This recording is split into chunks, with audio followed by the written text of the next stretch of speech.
Bueno, el académico y el consultor privado, ingeniero electromecánico, José Luis Moreno San Juan está con nosotros. Ha estado con nosotros durante los últimos 10 años y eso ha sido un privilegio para Diario de Cuatro, porque eso nos permite mantenernos al día en la problemática energética del país. Como ustedes saben, recientemente se hizo saber que ya existe un documento base remitido al Poder Ejecutivo para la firma de un pacto eléctrico que ya toma 3 años de discusión. El documento habla de algunos asuntos básicos que se propuso el presidente que se le definieran en un decreto famoso que convocó a todas las partes, sector público, sector privado y sociedad civil, para conocer la problemática energética que lleva 50 años, ¿no es así, ingeniero? Y que hay que buscarle definitivamente un camino de acceso para su solución definitiva. Buenos días. Buenos días. Bueno, y buen año también, porque es la primera vez que vengo en este año.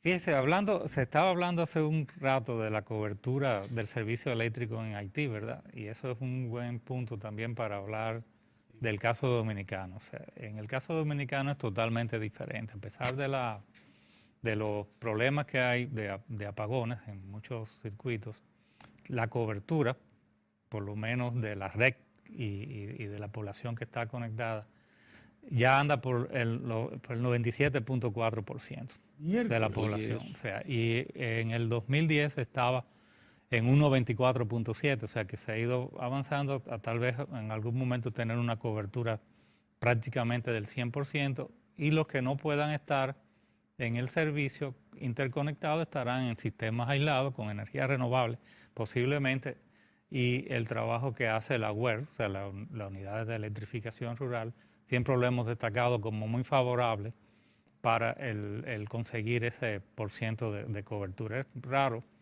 la zona del país donde no haya llegado ya de una manera u otra el servicio eléctrico en cuanto a población se refiere, ¿no? O sea, el otro tema que siempre pongo sobre la mesa cuando me invitan a cualquier programa es el tema de la planificación. O sea, un sistema eléctrico no se puede improvisar, hay que hacer un plan que dure por lo menos 20 años. Hay que ver cómo está cambiando el mundo, o sea, también para incluir los cambios en ese plan. Y a veces no se entiende por qué se toman ciertas decisiones, sobre todo con tipos de tecnología. O sea, y por eso hemos aclarado mucho el por qué se tuvo que hacer el Punta Catalina, o sea, en cuanto a carbón se refiere, por qué el carbón en esa unidad y por qué tal vez después de 2020 es posible que la opción se haga natural, pero también hay que entender, o sea, que ni una cosa ni la otra va a durar para siempre, porque el mundo, en la medida que estamos hablando de no usar combustibles fósiles, cada día se producen más combustibles fósiles, y los habitantes del planeta cada día demandan más energía. O sea que es buscar como una solución que realmente sea sostenible a largo plazo. Y se está hablando ahora mucho de lo que es la transición energética. La transición energética es un proceso mediante el cual, a la vuelta de tal vez 30, 40 años, o sea, realmente vamos a pasar de combustibles fósiles a fuentes alternas de energía, no solamente en la producción de electricidad, que es lo que nos enfocamos, sino también en el tema del transporte. Posiblemente en el tema del transporte mucho antes que en el tema de la generación de electricidad, porque va a prevalecer todavía por mucho tiempo los fósiles y la energía nuclear, y posiblemente la energía nuclear se va a ampliar en algún momento también con otras nuevas tecnologías que hay para el uso menos contaminante de la energía nuclear. Y el tema de ya en el país existe una ley de incentivos donde se pueden traer vehículos híbridos con combustibles eléctricos, que en esta etapa es lo que conviene. O sea, tal vez en esta etapa, de aquí al 2030, es lo que convendría incentivar el uso de los automóviles híbridos. A pesar de que existe eso, casi no hay. Hay algunos importadores de vehículos que han ya habilitado talleres, pero no están importando vehículos híbridos. Por lo tanto, una política del Estado debería incentivar, pero de verdad, en la práctica, no nada más que una ley de incentivo de que se comiencen a usar los vehículos híbridos y posteriormente al 2030 ya los 100% eléctricos. Todavía hay algunas dificultades. ¿Y por qué digo esto? Porque para poder hacer eso se requiere planificar las instalaciones eléctricas de los edificios, de los centros comerciales y los centros de recarga. Y evidentemente eso no se hace de un día para otro. O sea, si nosotros proyectamos en todas las nuevas edificaciones ya prever esto, tendríamos un paso de adelanto en cuanto a lo que viene. O sea, por lo menos, si no se va a hacer la instalación completa, dejar las facilidades para que se puedan instalar esos tipos de centros de recarga, que usted pueda llegar a un centro comercial y tu vehículo está medio descargado, usted lo pone a cargar y le pone ahí una cantidad de energía que paga en lo que usted está haciendo las compras. O sea, y ese tipo de cosas tiene que venir después. El potencial máximo que hay en este momento, si dedicáramos a explotar, tal como está favorecido por la ley de incentivos, las fuentes eólicas y solares, el potencial básico que tienen esas fuentes para suplantar la demanda, para suplir la demanda, ¿cuál es? Bueno, en el caso de la eólica, siempre hemos dicho que es un porcentaje que andaría tal vez por los 900 megavatios, algo así, 1000 megavatios, en los puntos que realmente son rentables, porque no en todas las partes de la geografía dominicana se pueden instalar campos eólicos con rentabilidad. O sea, siempre menciono que en un proyecto eólico normal, o sea, lo que se aprovecha de la potencia instalada es aproximadamente un 35%, en algunos casos hasta menos. Y podría llegar a un 40%, entonces cuando uno habla de 1000 megavatios son 400 megavatios, 350 megavatios. En el caso de la solar fotovoltaica es diferente, pero si se va a establecer un plan para el uso masivo de la fotovoltaica, que ya en algunas, con no almacenamiento de energía, sino uso directo de la energía y el excedente enviarlo hacia la red, es rentable. Para la República Dominicana hacer esto, deberíamos pensar también en darle valor agregado a ese uso masivo de la fotovoltaica, instalando una fábrica de módulos fotovoltaicos, o sea, aunque se importen las celdas, y tratar de alguna otra manera que hay suficiente capacidad técnica para hacer lo que se ensamblen o se logren hasta conseguir una marca nacional para hacer los inversores solares. O sea, y sería una oportunidad también de crear fuentes de empleo y posiblemente hasta hacer de alguna manera exportación hacia el área de Centroamérica y del Caribe hasta posiblemente Sudamérica, dado que nosotros tenemos mucha experiencia en el uso de inversores, de los convencionales, ¿verdad? Sí. O sea, y lo hemos usado todo el tiempo, y baterías y todo ese tipo de cosas. O sea, que hay una, vamos a decir, cultura hacia esa tecnología que es muy fácil de convertir hacia la parte solar. Pero es bueno que usted precise eso que usted y entonces está la solar sí hay una fuente bastante importante en cualquier parte del país. Esa sí no tiene muchas limitaciones. Y pueden ser proyectos individuales, o sea, pequeños proyectos como se hace en otros países de las viviendas, ser autosostenibles de día. Evidentemente el problema sigue siendo todavía el almacenamiento de energía, aunque se está trabajando bastante con el tema de poder llegar a un precio aceptable con el tema de las baterías. Y porque también, todavía es caro invertir en el área solar. Sí. Mire, ingeniero, porque precisamente podemos hacer una precisión. Don Pedro, antes le interrumpa. Lo que ha señalado los constructores, atención constructores, lo pueden incluso presentar como un plot a sus futuros clientes. Y una parte, por ejemplo, la parte, igual que uno instala el calentador de agua y esto y lo otro, bueno, usted instala paneles solares y como parte del costo de la vivienda y se amortiza a 20 años. Entonces, con todos los desarrollos, la eficiencia que se ha incorporado a los paneles solares, a los abanicos, que...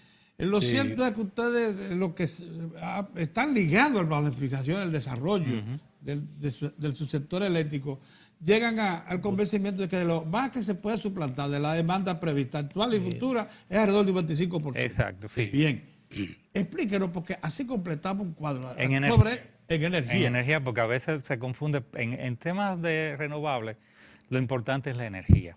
Incluso hasta en la convencional, porque a veces usted tiene mucha capacidad instalada de un tipo, pero resulta que cuando usted va a ver cuánta energía se produce, con ciertos tipos ya no se produce casi energía. Pero con el llegar a un 25% de energía, es la meta que tenemos que alcanzar de aquí al 2030, tratar de tener esa, y de aquí al 2050, tal vez aumentar un poco más. Mire por qué esta precisión es ya, para dejar el tema, que demos un brinco a otro tema. La importancia que tiene es aclararle a mucha gente que no encuentra justificación alguna y que es fundamentalista en el término ya del uso de las energías. Que por qué tuvimos que apelar al carbón sí. Y al gas natural. Sí, claro, eso es, por eso es que es imbatible. Una cosa no elimina la otra. Exacto. O sea, que uno incentive el uso de las renovables, no inhibila el uso de la convencional por muchos años, por muchas décadas. Va a seguir siendo así hasta el 2050 por lo menos. Después de ahí puede haber cambiado mucho las tecnologías. Se sigue trabajando con el almacenamiento de energía. Y eso va a dar mucha posibilidad al tema de la renovable. Una vez se resuelvan algunos problemas técnicos con ese tema del almacenamiento de energía, entonces sí se podrá usar sobre todo la fotovoltaica porque está almacena y deja para la noche, ¿verdad? Eso. Y te explique eso porque, miren, una de las cosas que debe decirse a la gente es que la energía que se obtiene del viento y del sol regularmente solo es utilizable eficientemente en horas nocturnas, en las horas pico, de 6 a 12 de la noche. Pero... Porque hay problemas de almacenamiento de esa por energía. eso es que no se usa de día, la que se produce y el excedente se manda a la red. Pero tiene que haber un respaldo de otro tipo de fuentes de energía para cubrir la noche y también la potencia que se demanda en el sistema, porque la fotovoltaica es muy variable, o sea, pasa una nube. Y evidentemente usted puede tener, por ejemplo, vamos a suponer que sea un sistema de 5 kilos en una vivienda. Usted puede tener 5 kilos porque hay sol, pero pasó una nube y le cae 1.5. Entonces, después se va a la nube y vuelve, pero tal vez... Tiene que tener una alternativa. O sea, que es muy fluctuante, por eso no tiene potencia firme, o sea, no se puede considerar que tiene potencia firme, ni tampoco la eólica, porque el viento no es sostenido todo el tiempo, o sea, a veces hay viento, otras veces no hay viento, o sea, y eso es parte del problema de la renovable. Yo pongo de ejemplo en caso de Alemania, que Alemania sí tiene mucho incentivo de la energía renovable, pero lo lleva parejo con la de carbón. ¿Por qué? Porque Alemania tiene carbón y cada país planifica para sus fuentes de energía. En el caso, por ejemplo, de Cuba, Cuba no va a dejar de usar su petróleo azufroso, aunque contamine muchísimo, y todo lo demás, porque es su petróleo, claro, y es su fuente de energía, ¿verdad? No lo vendo, pero yo lo necesito para mi consumo. Exacto, y así es cada país. Hay países como Francia que no tiene carbón, por ejemplo, ni tampoco tenía petróleo, y por eso se fue por la nuclear. O sea, y evidentemente no va a descartar su programa de producción en base a energía nuclear, que le sirve de soporte a Alemania y a Italia, y a los países vecinos de Centro Europa, o sea, que odian la energía nuclear, pero usan la energía nuclear, la electricidad que viene proveniente de la energía nuclear de Francia. Por eso en estos temas hay que ser realistas. No basta una consigna, ya sea política o extremista, sino simplemente tener los pies sobre la tierra y saber qué se puede hacer en cada caso.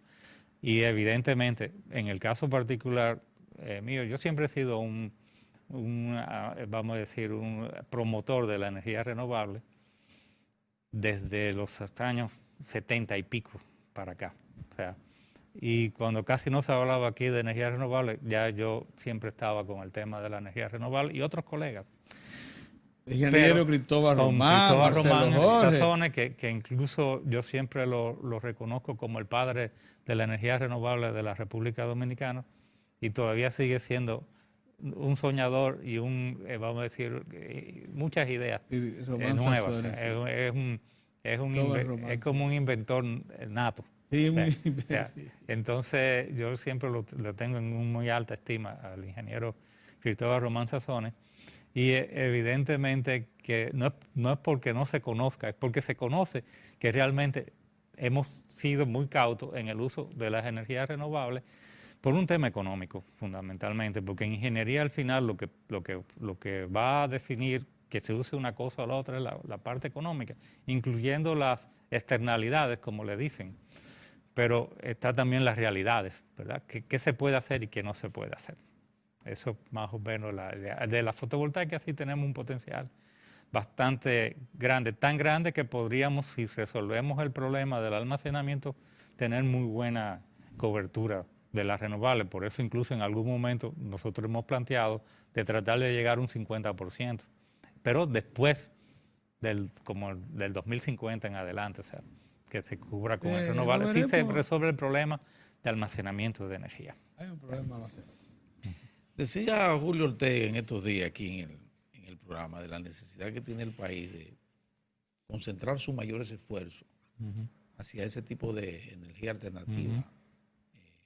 Él dice que el país cuenta con suficiente potencial como para dirigirse en esa dirección e ir dejando un poco al lado lo que ha sido el tema de irnos por el carbón, que él insiste que aunque gas natural, que aunque la tecnología ha avanzado lo suficiente como para disminuir el impacto del carbón, él dice que la apuesta en el caso de la República Dominicana debe ser a lo otro. Pero el caso incluso de República Dominicana con sus emisiones per cápita de CO2 no obliga a la República Dominicana a hacer reducciones de los niveles de emisión. Por eso consideramos incorrecta y que el país fue mal asesorado con comprometerse a que se bajara un 25% las emisiones de CO2 para el 2030, porque es un país en desarrollo. O sea, entonces es una cosa o la otra. O sea, o usted quiere desarrollar o no va a desarrollarse. Entonces, evidentemente, hay países del área, yo siempre pongo Cuba, Jamaica, Puerto Rico, Trinidad y Tobago, la misma Venezuela, que tienen 3 veces, a veces, y 2 veces en algunos casos, y 1.5 veces en otros, los niveles de emisión de la República Dominicana, y no es eso. No le han llamado la atención. Y el problema no es, en el caso dominicano, la generación de electricidad. Por eso yo insisto siempre en el transporte. El gran problema de la contaminación en República Dominicana está en el transporte, en el caos que tenemos ahí en esa calle. Exactamente. Con vehículos parados emitiendo gases y con eso captará y dando vueltas todavía. Con muy poco chequeo del sistema de combustión, o sea, echando humo negro, muchísimos vehículos de diésel, sobre todo camiones y grandes vehículos. O sea, ahí es donde está el problema. Y donde está también la contaminación de lo que son las partículas sólidas 2.5, que son las más contaminantes y perjudiciales para los sistemas respiratorios humanos. O sea que el caos de la contaminación por el uso de combustible en República Dominicana está en la calle y no en los centros de generación de electricidad. Y eso es una mentira que se ha repetido, o sea, porque evidentemente no se pueden tocar o sea, ese sector, ¿verdad? Y hemos insistido mucho por eso, de ver el transporte como un tema energético y darle una solución al tema del transporte como un tema energético y la necesaria esa transición energética, inclusive porque el Estado en algún momento no va a poder descansar en los impuestos de los combustibles para ingresos, porque si vamos a eliminar el uso de los combustibles, entonces eso hay que comenzar a planificarlo desde ahora, no solamente todos los asuntos técnicos, sino hasta los financieros involucrados en eso. Entonces, tenemos muchas veces el tema de que los mismos que importan combustible son los que venden vehículos. Bien, ingeniero, nos quedan unos minutos buenos ahí que podemos aprovecharlo para el tema eléctrico, o sea, para planear el presente y el futuro de su sector. Como dijimos al inicio. Sí, con el tema del pacto, evidentemente, o sea, en el caso de la Universidad Autónoma de Santo Domingo, envió una carta al señor presidente de la República en el mes de noviembre, temprano, o sea, para que se pudieran hacer algunas, vamos a decir, correcciones a lo que era el texto del pacto. Todavía entendemos que si no se hacen esas correcciones, el pacto quedaría más o menos muy limitado en cuanto a sus objetivos iniciales del decreto, porque recuerden que era una reforma y una nueva reforma, porque ya se había hecho una a finales de los 90, y no podemos caer en lo mismo que hicimos en aquel momento, o sea, de que, bueno, eso es lo que se puede conseguir. No, es que yo entiendo que se puede conseguir muchísimo más para no tener que volver a hablar de este tema dentro de 10 años otra vez, o sea, y que falten muchísimas cosas por hacer.